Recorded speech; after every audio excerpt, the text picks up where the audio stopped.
Segundo a Bíblia, o marido tem a incumbência de proteger sua esposa. Decidemos Wogemuth diz que mesmo quando ele não cumpre este papel, a esposa ainda pode experimentar proteção. Independentemente de quão bem o seu marido cumpra ou não essa responsabilidade, você pode saber que tem refúgio sob as asas de Deus, que Ele é o seu parente redentor.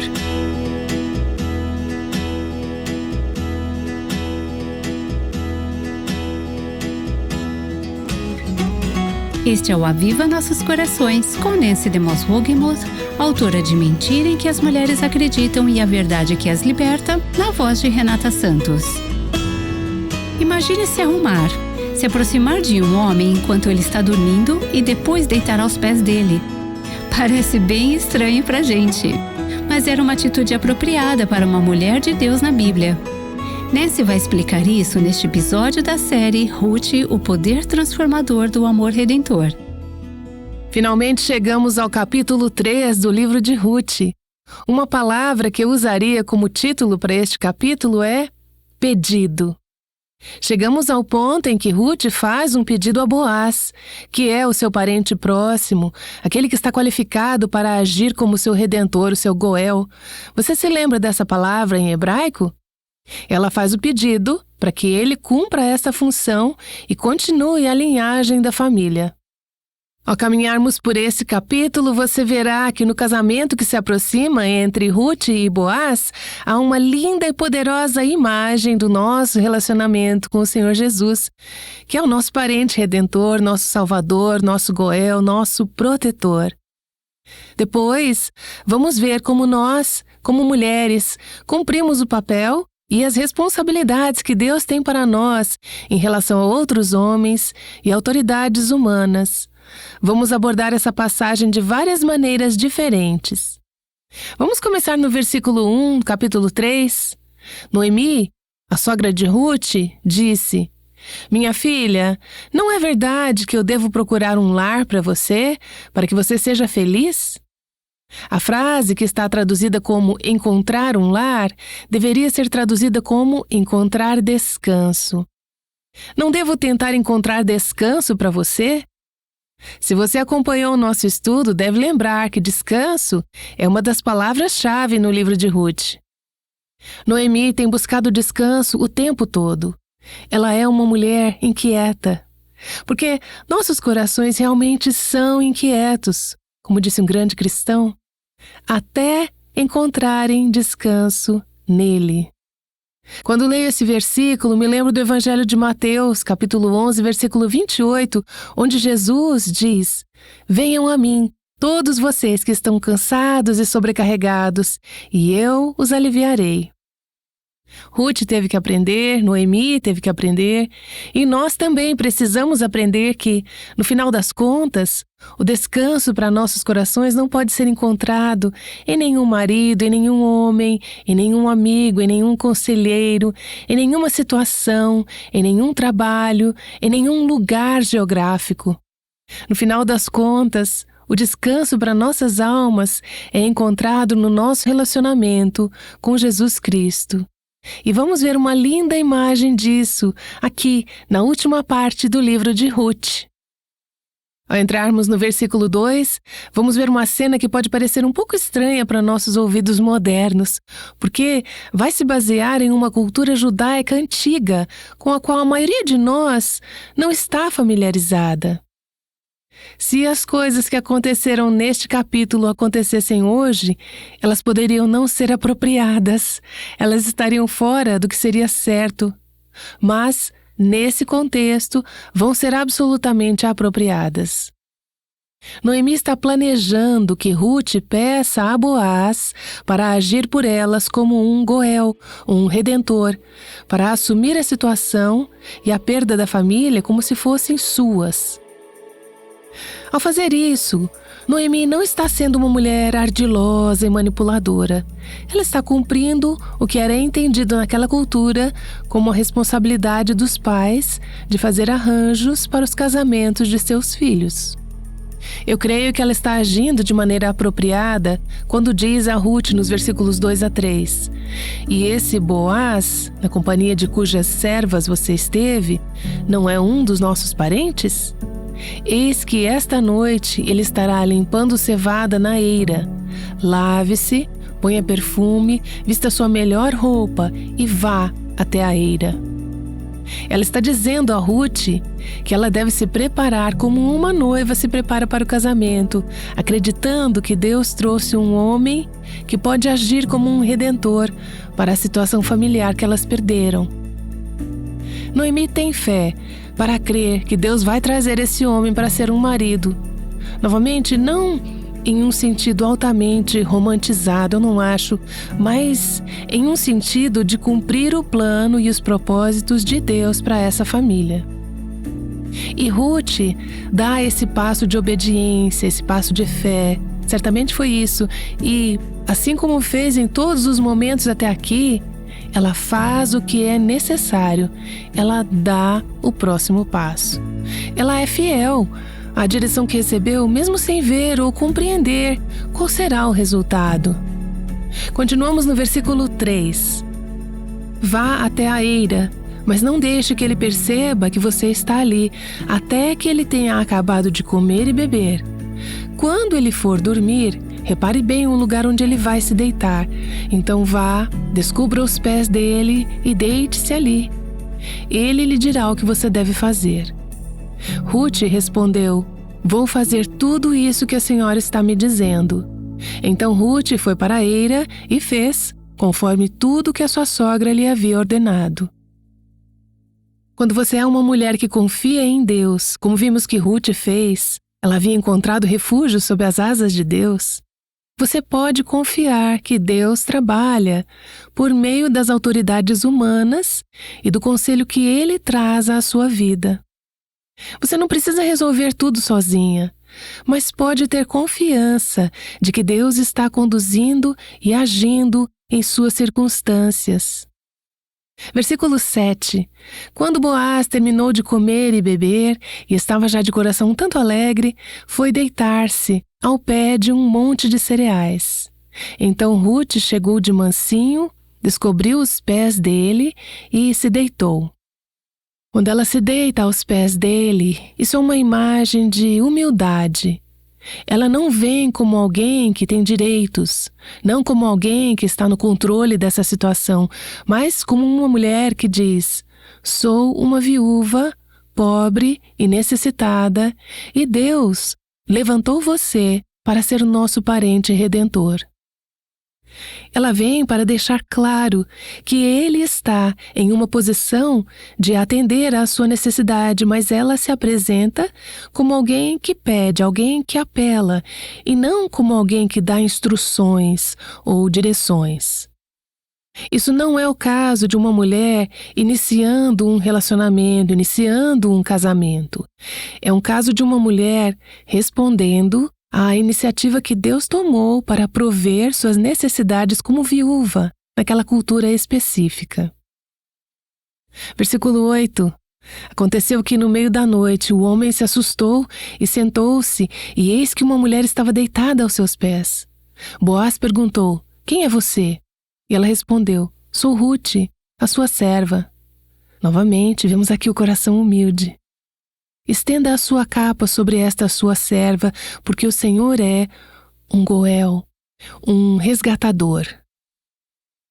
Ele era parente do falecido sogro e marido, e Ruth está dizendo que está solicitando o casamento, não para si mesma, principalmente ou inicialmente, não para seu próprio benefício ou bênção. Não acredito que Ruth esteja buscando aqui um marido para si, mas sim um herdeiro para o seu falecido marido e a restauração das terras da família que haviam sido perdidas.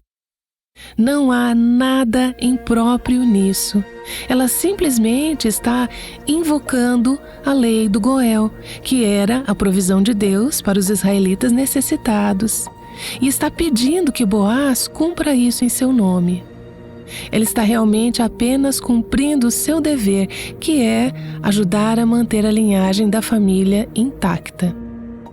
É possível, como Boaz sugere mais tarde, que houvesse outros homens mais jovens que poderiam ter atraído Ruth e que ela poderia ter ido atrás deles, mas ela diz: não, eu vou seguir a situação que ajudará a redimir a situação da minha família. Esta é a escolha que eu vou fazer. Ela pode ter sentido que estava realmente desqualificada como uma viúva pobre para ir e abordar esse proprietário de terras rico com o seu pedido. Mas é, na verdade, sua necessidade que a qualifica para ter um parente redentor.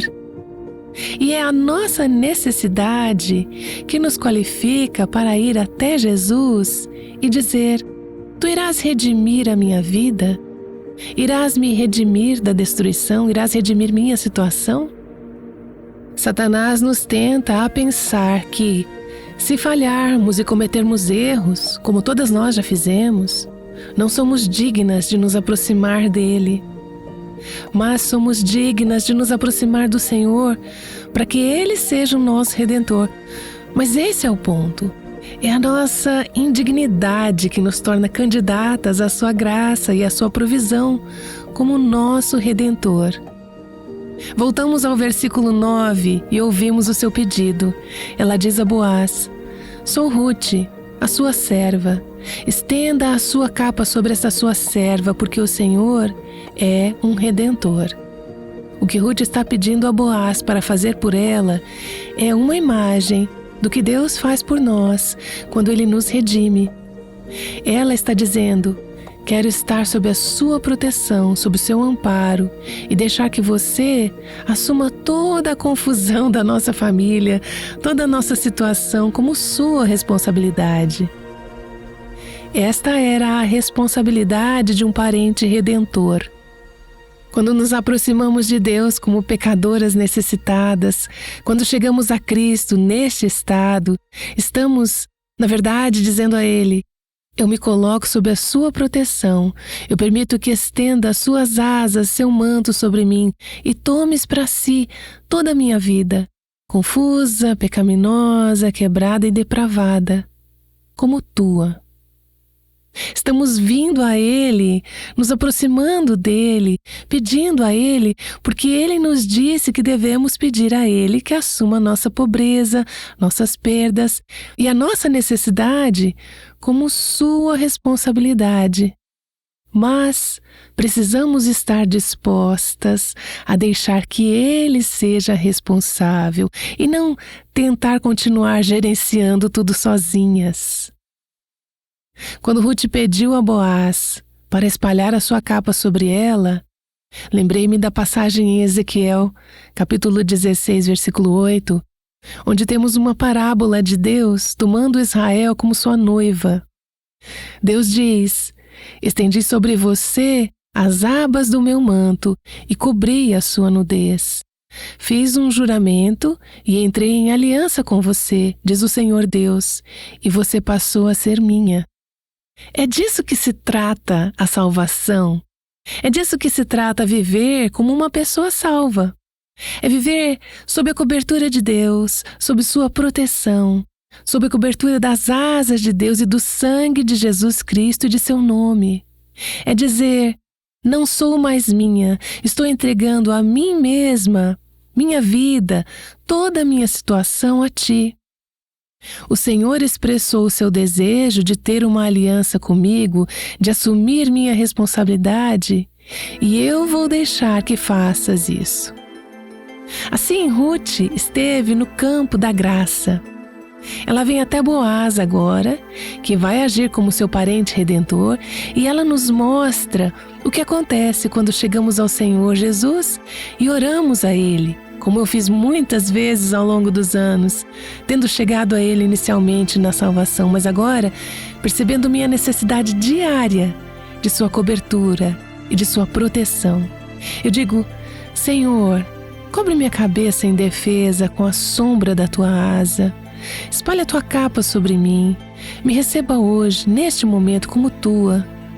Venho sob a tua aliança, venho sob a tua proteção. E lá sei que estou segura. Acredito que nesta história, por meio da aplicação, há algo mais que o Senhor quer que vejamos. E isso é que temos nessa história um poderoso princípio e uma visão sobre o relacionamento matrimonial, o casamento humano entre um marido e uma esposa. É um pouco difícil separar isso da história da redenção, porque, como aprendemos no Novo Testamento, o casamento na terra entre um marido e uma esposa deve ser uma representação terrena de uma realidade celestial, invisível e não vista, de nosso relacionamento com Cristo, como nosso esposo. Não dá para saber exatamente nas Escrituras sobre o que está sendo falado. Às vezes os dois se misturam. Eu penso em Efésios 5, onde Paulo fala sobre o casamento e em seguida fala sobre a igreja. Ele diz que eles são realmente um e o mesmo, de certa forma. Existem algumas coisas que se aplicam a ambos. Ruth diz a Boaz: estenda a sua capa sobre esta sua serva, porque o Senhor é um resgatador. Ao dizer isso, ela está dando uma poderosa imagem visual do que o casamento deveria ser. Uma representação do marido como protetor, como salvador, com S minúsculo, não no sentido de salvação do pecado, mas como um marido que tem a responsabilidade de purificar a sua esposa, atendendo suas necessidades e protegendo-a, e que tem a responsabilidade sobre a sua esposa e sua linhagem familiar.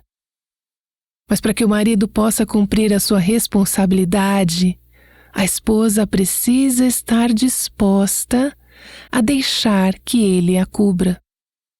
A esposa precisa estar disposta a dizer: estou me colocando sob sua proteção, estou me colocando sob a sua cobertura. Não é verdade que Satanás tem causado problemas hoje em dia para ambos, maridos e esposas, nessa área? Vemos maridos que não fornecem cobertura, que não atendem às necessidades físicas, materiais, emocionais e espirituais de suas famílias. E vemos esposas que não estão dispostas a deixar que os seus maridos sejam provedores, protetores e responsáveis por elas.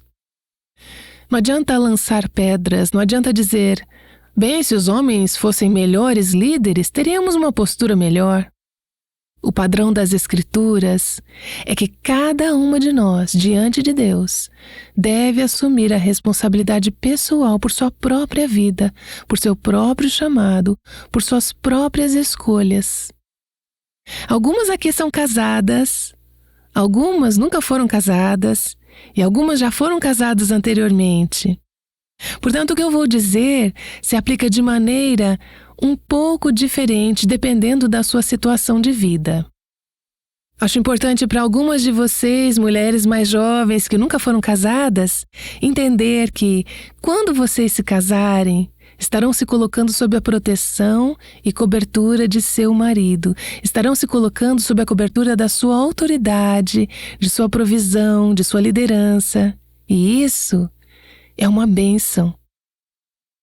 Ruth não está cerrando os dentes aqui dizendo: não sei se eu consigo suportar isso. Ela está desesperada, ela está necessitada, ela sabe que isso é a provisão de Deus e está aproveitando o que Deus ofereceu. É uma oferta de graça. Deixe-me dizer a algumas de vocês, mulheres mais jovens, que nunca ouviram esse tipo de verdade, que a autoridade de um marido no contexto do casamento não é uma maldição, é uma bênção, é um benefício, é uma provisão da graça de Deus para atender suas necessidades como esposa. Precisamos nos concentrar não tanto nas responsabilidades dos maridos, mas nas responsabilidades das esposas. A responsabilidade é simplesmente se colocar em uma posição onde seu marido possa cobri-la. Li um artigo não muito tempo atrás de uma colunista bem conhecida que falava sobre toda essa questão da masculinidade e o que significa ser masculino e, por implicação, o que significa ser feminina. A autora daquela coluna é um produto da revolução feminista e não é cristã, até onde eu sei. Ela disse: Eu sou, em parte, a razão pela qual os homens de hoje não agem como homens. Estou parafraseando.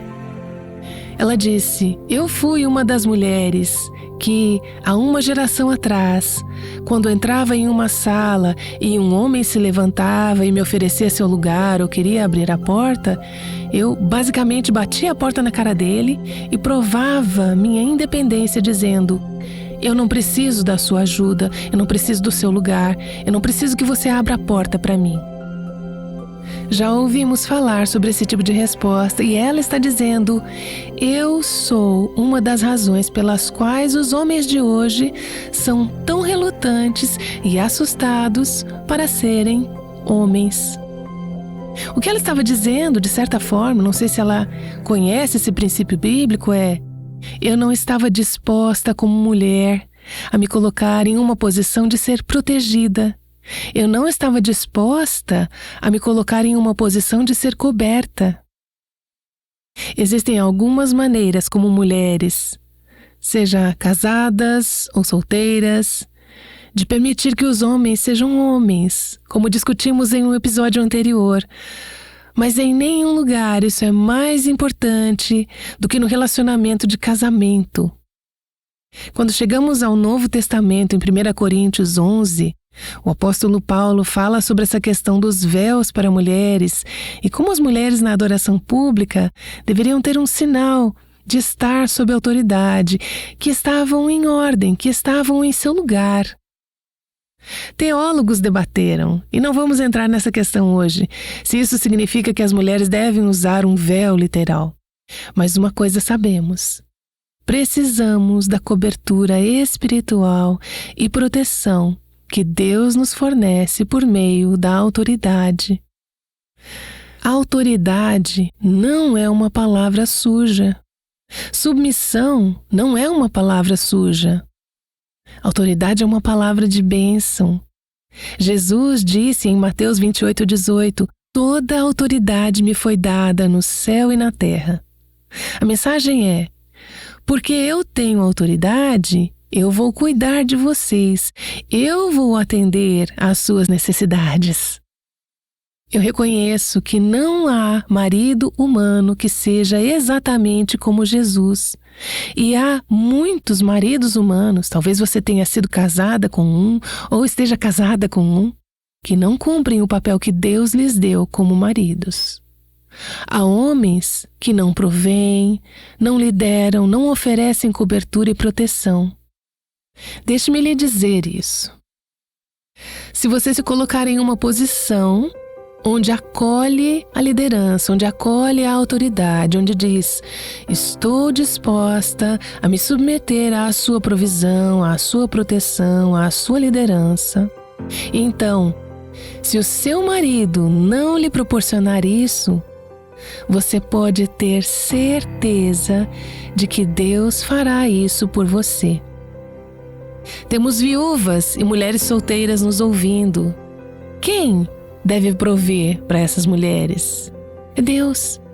Ele oferece uma cobertura, um abrigo. As Escrituras dizem que Deus é um marido para a viúva. Portanto, não importa qual seja a sua situação na vida, se você se deixar ser coberta, você estará coberta, você pode ser provida.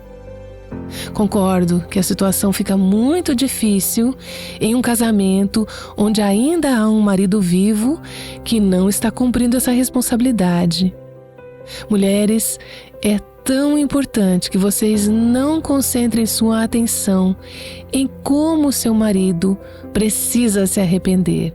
Ele pode ter uma grande necessidade de arrependimento, assim como todas nós, mas geralmente somos muito mais conscientes das falhas dos outros do que das nossas próprias responsabilidades.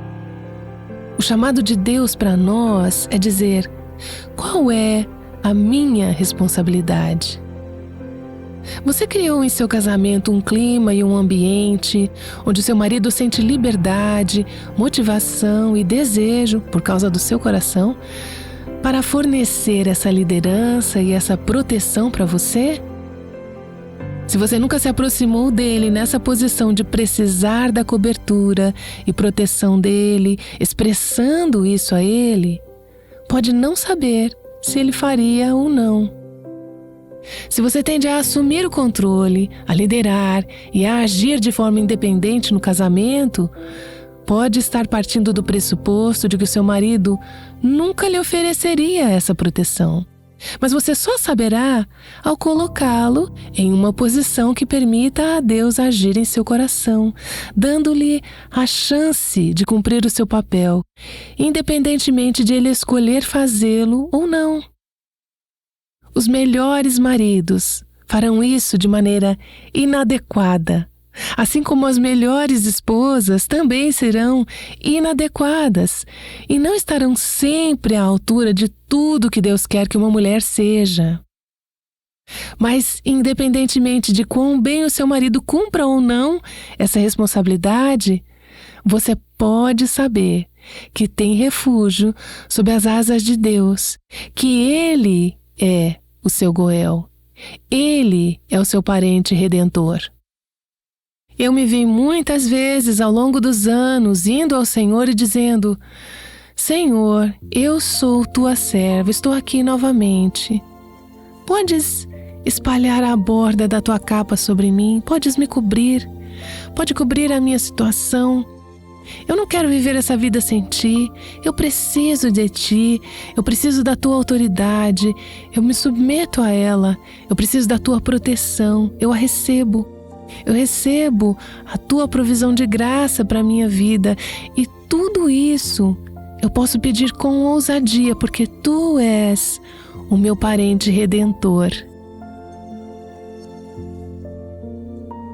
Essa é Nancy DeMoss Wogemuth falando sobre a nossa necessidade de Deus e sua graça. E Nancy, obrigada por essa reflexão instigante sobre uma cena do Antigo Testamento, que, sendo bem honesta, sempre me deixava confusa. Sim, se você está lendo essa passagem pela primeira vez com a visão do século 21, é possível que você fique um pouco incomodada e diga: como assim? É preciso quebrar um pouco o seu paradigma para ver a beleza da submissão e da humildade. E já que estamos falando hoje sobre a beleza da submissão e da humildade, eu gostaria de enfatizar algo muito importante. Toda vez que menciono submissão no contexto do casamento, uma esposa que se submete ao seu próprio marido, quero enfatizar o seguinte: se o seu marido está abusando dessa autoridade dada por Deus ou abusando de você, você não é chamada a se submeter ao tratamento pecaminoso dele. Existem maneiras construtivas, apropriadas e piedosas de se colocar em um lugar seguro. Provavelmente você precisará da ajuda de um profissional, ou talvez um líder na sua igreja, talvez uma mulher mais velha temente ao Senhor. Alguém que possa ajudá-la a lidar corretamente com qualquer tratamento severo ou não saudável em seu casamento.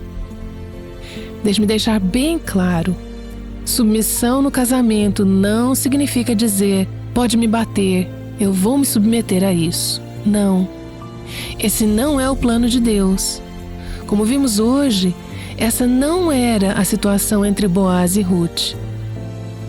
Ao ouvir isso, algumas mulheres podem pensar: se eu fosse casada com um Boaz ou com alguém como os maridos da Raquel ou da Nancy, minha vida seria cheia de amor, lealdade, piedade e alegria. Mas não é tão simples assim. Deixe-me lembrar que o livro de Ruth não nos aponta para um casamento perfeito. Ele nos aponta para um Salvador perfeito, para Cristo, que é o nosso Boaz celestial, enquanto vivemos neste mundo imperfeito e caído. Podemos saber que somos amadas de forma perfeita, bela e plena por Ele, mesmo em meio às imperfeições em nossas vidas. Há muito a aprender com a vida de Ruth. E talvez você esteja pensando: eu quero me aprofundar um pouco mais. Um recurso que queremos compartilhar com você é o livro Mulheres da Bíblia, chamado Ruth Experimentando uma Vida Restaurada. Encomende sua cópia ainda hoje no nosso site avivanossoscorações.com. Também gostaríamos de ressaltar que o Ministério Aviva Nossos Corações é um ministério sustentado por doações de ouvintes como você, que se sentem abençoadas e ministradas através dos podcasts e outros recursos do Ministério. Esta é a última semana de janeiro, e se você aceitou o desafio da leitura diária da palavra, tenho certeza que está sendo abençoada pelos devocionais diários. Ao final desta semana, ao fazer uma doação de qualquer valor, nos envie um e-mail para contato@avivanossoscoracóis.com com o comprovante da doação e no assunto do e-mail escreva Desafio da Palavra e enviaremos o PDF com todos os devocionais deste mês para que você possa compartilhar com suas amigas e irmãs em Cristo. Ao ler o livro de Ruth, você verá como cada história é realmente a história de Deus, se conectando à sua. Bem, de onde você obtém sua coragem? As Escrituras sugerem que aqueles que respondem com mais ousadia à vida são frequentemente os mais necessitados. Saiba mais sobre isso no episódio de amanhã, aqui no Aviva Nossos Corações. Agora a Nancy está de volta para orar conosco. Obrigada, Senhor, por nos dar imagens em Tua Palavra que nos ajudam a entender o Teu coração e os Teus caminhos. Neste trecho vemos uma poderosa imagem do plano de redenção e vemos uma poderosa imagem do Teu plano para o casamento. Ajude-nos, em qualquer estação da vida, a abraçar nosso chamado como mulheres e a ver na autoridade, tua autoridade, ou a de um marido, ou a de um pai, ver nessa autoridade um dom de graça, uma provisão que tu fizeste para nossa proteção. Que possamos assumir nosso lugar e confiar, não na autoridade humana, mas confiar em ti. Tu sempre cumpres os teus propósitos, tu és o nosso parente redentor e te louvamos por isso. Em nome de Jesus. Amém. O Aviva Nossos Corações é o ministério em língua portuguesa do Revive Our Hearts com Nancy DeMoss Wogemuth, chamando as mulheres à liberdade, à plenitude e à abundância em Cristo.